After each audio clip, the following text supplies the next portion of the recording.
Hello guys! Happy Sunday!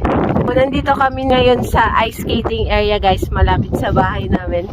Hindi ako nag-ice skate pero try lang. Malakas lang talaga loob ko. This is my third time. Third time ko palang kaya lakad-lakad muna. Pero achievement na to sa akin yung nakakatayo ako. Anyway, gusto ko magpasalamat sa pag-support nyo sa last vlog ko, and also I want to shout out Team Olu. Hi guys, Marian Lee and Rochelle Cortez, tsaka yung kuya ko dyan sa Saudi. Hi Balong Jerby pala.